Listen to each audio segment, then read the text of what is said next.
Hey guys, welcome back to my channel. My name is Rylie Lane, and if you are new here, don't forget to hit the subscribe button down below and join our little fam.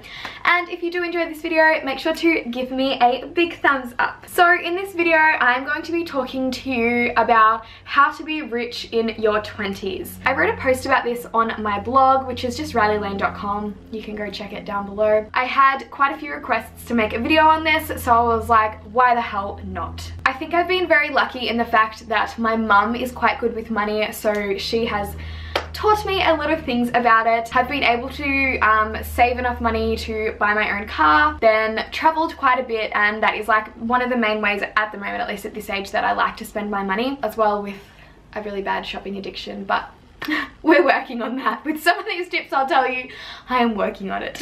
Let's just get into the video. My first tip is don't buy it just because it's on sale. We somehow have this really bad habit, myself included, that when I see something is really cheap, it's like my mind is instantly like, I like it. When it's like, realistically, I don't even know if I would buy that if it was full price. If you are buying things that are on sale, make sure you think to yourself, would I actually still buy this if it was full price? Do I actually love it? Will I wear it or use it depending on what it is? Or am I just buying it because it's so cheap? You really need to stop buying things just because they're on sale. It's just realistically a waste of money. Even though you think you're saving money because it's cheaper, you're actually losing out on money because you're probably not going to wear it or use it because you don't actually truly love it. So my second little tip is to get in the kitchen. We seriously waste so much money on food, especially if you like work full time or you're going to uni or school or whatever it is, you're buying your lunch every single day. That is the #1 way you can save so much money. If you're spending, say, $10 on lunch every single day for the 5 days a week, that is $50 per week. That is what, like $200 per month, and I can't calculate how much per year. A lot of money you can save.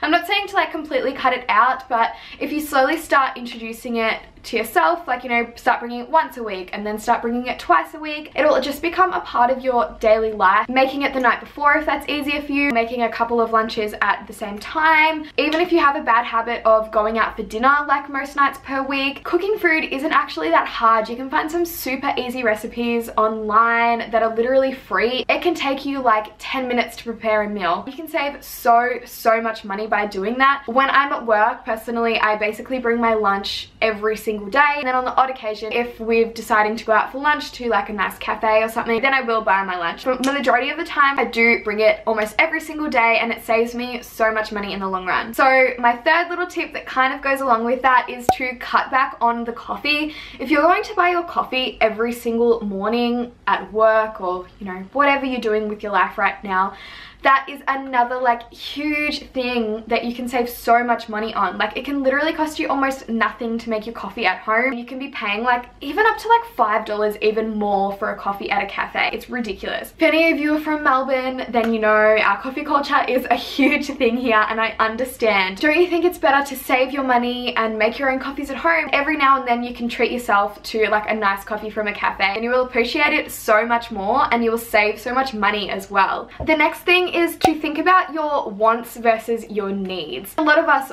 want a lot of things. We don't actually need them. Sometimes I'm like, I just really want it, and I go out and buy it, and then I'm sort of like, I didn't actually need that. Why did I spend that money on it? You just really need to weigh up your options, and if it's something you really want, then don't buy it straight away. Write it down in like a little notebook, send the notes on your phone, think about it for a few weeks or maybe even months if it's like a bigger item, and just make sure that you still actually want it and that you can afford it. So my next tip is don't always buy new, especially things like cars, even like technology and sort of things like that. You can save so much money if you just buy a second-hand one, even if second-hand, it's not really that old, like, you know, a laptop that's a year old, or a camera that some people buy cameras and they don't even use them for a few months, and then they think, why the hell did I buy this? This is where you think about your wants versus your needs, and then they try to sell it for like way less money than buying a new one when you're practically getting a new thing. So definitely see if you can buy things secondhand. You can even do it with like clothing and things like that, to like go to op shops or even pages. Like, I know in like Melbourne we have one, Girls Trade. It's called Girls Trade. It's like a Facebook page where people like sell clothes and things like that, and that is a really good way to save money. And you're not buying a new thing, but often people only wear the clothes once and then they want to get rid of them. You're the one winning here. What number are we on to? 1, So my 7th tip is break down your savings goals. I think it can be super overwhelming, especially when you want to save up for a really like big thing. For me, recently I was saving for my 6-month trip. I wanted to save $30,000. Looking at $30,000, that is like insane. You think to yourself, I can't physically save $30,000. Is that a joke? But I tell you, you can definitely do it. So what you need to do is break down your savings goals. Break it down to however often you get paid. So for me, I get paid monthly. I just worked out however many months I have to save that much money, divided my $30,000 by the amount of months, and then that gave me a number that I could save per month. That helped me also work out, can I actually afford that with how much I'm getting paid? Definitely break down your savings goals. Don't just think I want to save $50,000 and then think you'll get there, because that is extremely overwhelming, and I don't think anyone can save money like that. So my 8th tip kind of ties into my 7th one, which is create a budget and make sure you stick to it. So you need to break down your pay. I kind of went through this in my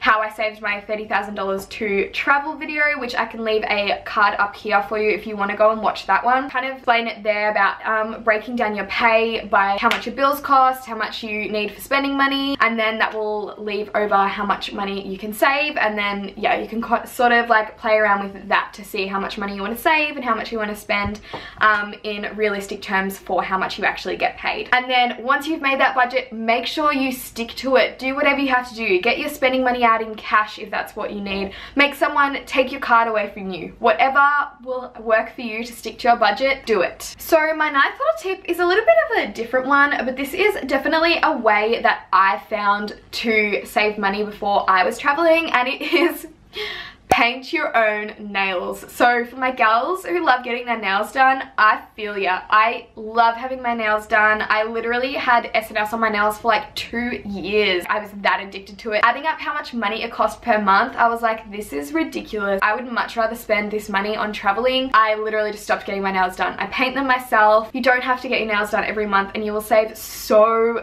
much money, because it is so expensive to get it done if you stop getting your nails done. We're up to number 10, and it is to see the world. We're talking about how to be rich in your 20s, and to me, being rich doesn't always necessarily mean money. It also means life experiences, and traveling for 6 months around Europe and Southeast Asia was honestly the best thing I've ever done in my life. I saw so many things and had so many amazing experiences, and it honestly made me grow so much as a person. I would totally recommend traveling as much as you possibly can, because you just don't feel, you know, just like don't get those feelings doing anything else. I can't even put it into words. Please see the world. So we're up to number 11. I don't have enough fingers for that.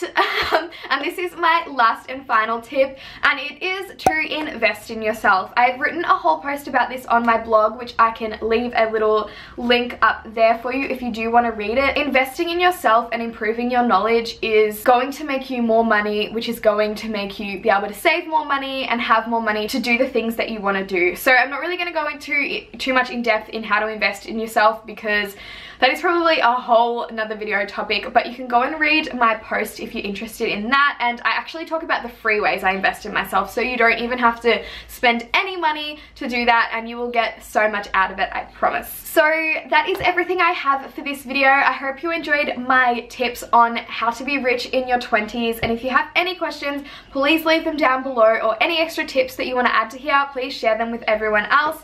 And that is all I have for this video. I honestly love you guys so much, and thank you for watching. I will speak to you next time. Bye!